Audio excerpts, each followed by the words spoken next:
السلام علیکم۔ آج میں آپ کے لیے ایک نئی اسٹوری لے کے آئی ہوں۔ بس اسٹوری شروع کرنے سے پہلے میری آپ سب سے ریکویسٹ ہے کہ پلیز میرے چینل کو سبسکرائب کر لیجئے تاکہ آپ کو نئی آنے والی اسٹوریز جو ہیں وہ اپنے ہوم پیج پہ مل جائیں۔ تو شروع کرتے ہیں۔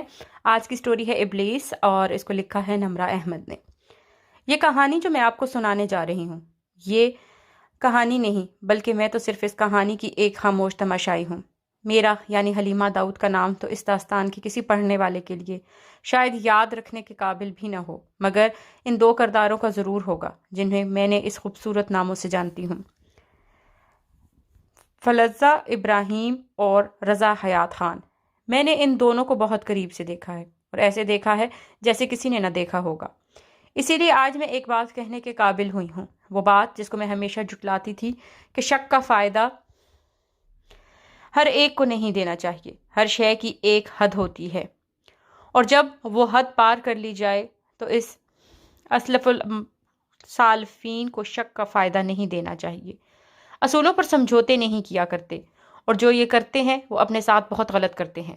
ہماری یہ کہانی قریباً سال بھر پہلے سے شروع ہوئی تھی، جب میں اپنے ماسٹرز کے پہلے روز سائیکالوجی کی کلاس لینے گئی تھی۔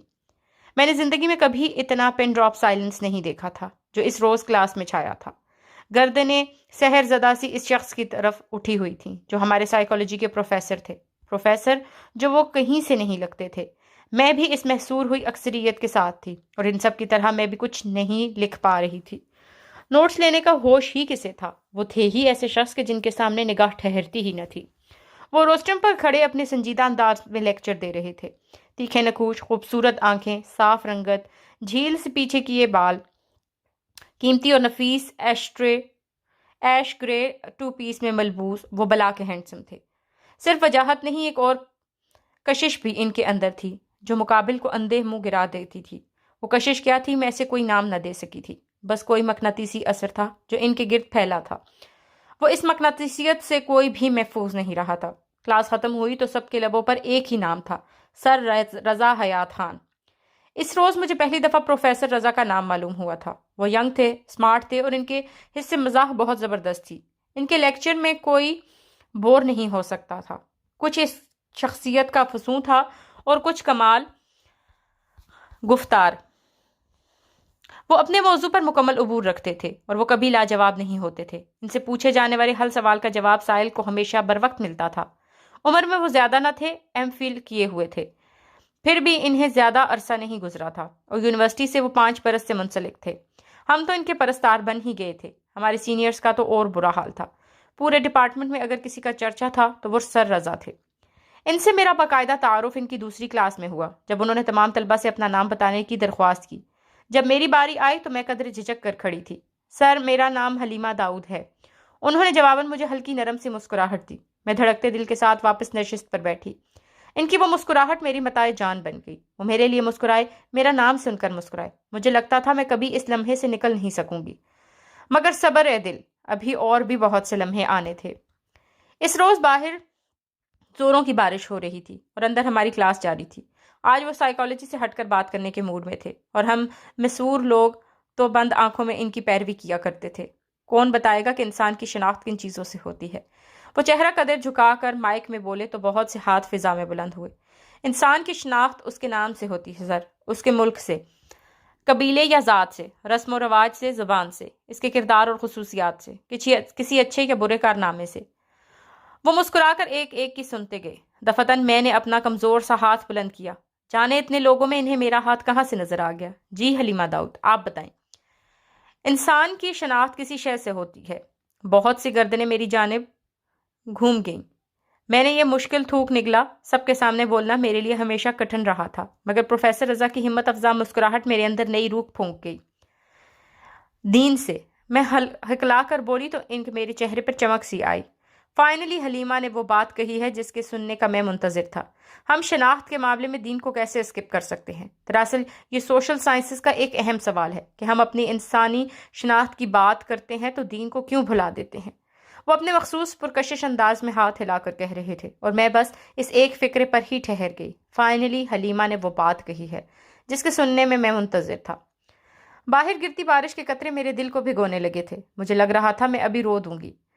میں وہ تھی جیسے ہجوم تو کیا وہ لوگوں میں بھی کھڑی ہوں تو کوئی نظر اٹھا کر نہ دیکھے، چہرے پر چشمہ پہنے، کڑائی والی چادر اوڑے، میں بےحد معمولی شکل کی لڑکی تھی۔ اگر کوئی میری موجودگی کو نوٹ کرتا بھی تھا تو شاید میری بے ساکھی کے باعث، جس کے سہارے میں چلتی تھی۔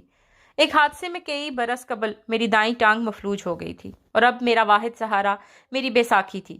ایک کم شکل معذور لڑکی کو کسی نے لمحے بھر کو تعریفی نگاہوں سے نوازا تھا۔ میں خود کو بادلوں میں تہتا محسوس کرنے لگی تھی۔ شام کو جب میں اپنے کمرے میں اکیلی بیٹھی تو خود سے باتیں کرنے لگی۔ ہر شخص خود کلامی کرتا ہے، جو کہتا ہے وہ خود کلامی نہیں کرتا وہ جھوٹ بولتا ہے۔ تنہائی میں نے بھی اپنی ایک دنیا بنا رکھی تھی، جہاں میں معذور اور کم شکل نہ تھی، جہاں میری ہتک اور تذلیل نہیں ہوتی تھی، اور جہاں مجھے کوئی احساس کمتری نہیں ہوتا تھا۔ وہاں سے اس دنیا میں حلیمہ داؤد نہیں تھی، میں اپنا اینا یاور تھی۔ یہ نام بھی خود کو میں نے ہی دیا تھا۔ یہ نام مجھے بہت پسند تھا۔ اپنا نام بدلنے کا اختیار نہ تھا مجھے، اگر ہوتا تو میں حلیمہ داؤد کے ساتھ میرا وجود بھی نگاہوں کے سامنے گھوم جاتا تھا اور میں خود کو کبھی اینا کا نام نہ دیتی۔ اینا بہت خوبصورت تھی، بے تحاشا امیر اور شاہی خاندان کی اکلوتی اولاد، باپ کے اربوں کے بزنس کی اکلوتی جانشین اور یونیورسٹی کے ہر اسٹوڈنٹ کے دل کی دھڑکن روکنے کا سبب۔ وہ جب چلتی تھی تو لوگ سحر زدہ سے ٹھہر کر اسے دیکھتے تھے۔ اس کے حسن، ذہانت اور دولت کے قصے ہر جگہ پھیلے تھے۔ وہ راجدھانی کی شہزادی تھی اور اس جیسا کوئی نہ تھا۔ اماں کی آواز آئی تو میں چونکی، پھر بے ساکھی سے خود کو گھسیٹتی باہر آئی۔ اماں کی آواز یوں ہی اکثر میرے ارد گرد تیرتے اینا یاور کے سست رنگ بلبلے میں چپ کر اسے پھاڑ دیا کرتے تھے۔ جی اماں، میں نے کچن کے کھلے دروازے سے جھانکا۔ وہ سنک کے سامنے کھڑی برتن دھو رہی تھی۔ آواز پر پلٹی، تمہارے ماموں آئے تھے آج، پھر کرائے کا تقاضا کر گئے تھے۔ سمجھ نہیں آتا کہ کیا کروں۔ ان کے چہرے پر پریشانی رقم تھی۔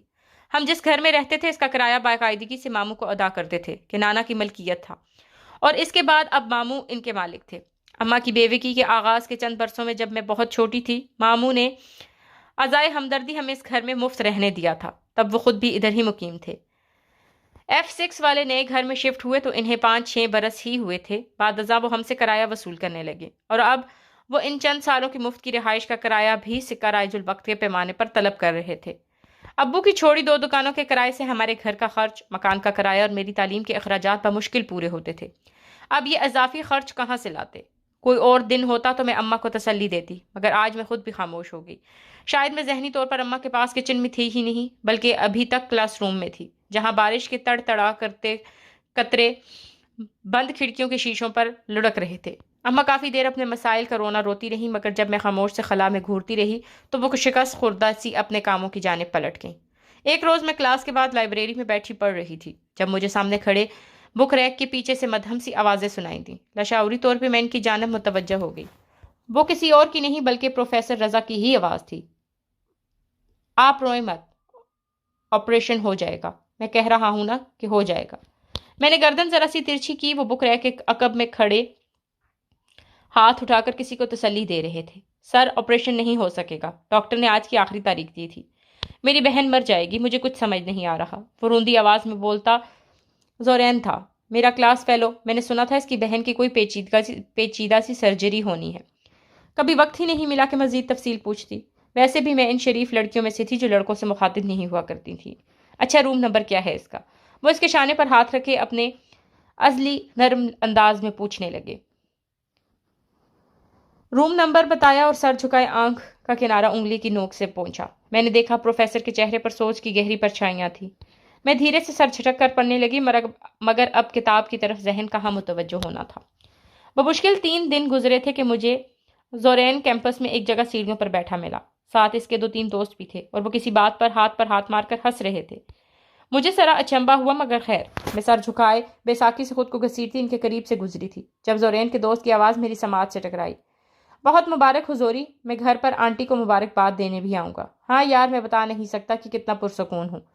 زورین کے چہرے پر سچی خوشی بکھری تھی۔ ارے ہاں، کچھ پتا چلا کہ آپریشن کی پیمنٹ کس نے کی تھی؟ نہیں، مگر وہ جو بھی تھا فرشتہ تھا میرے لیے، اللہ اسے اجر دے۔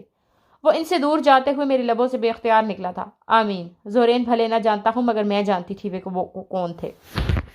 کچھ بدلتے موسم کا اثر تھا اور کچھ میری نازک طبیعت۔ مجھے ایسے نزلے زکام نے گھیرا کہ میں 3 روز تک یونیورسٹی نہ جا سکی۔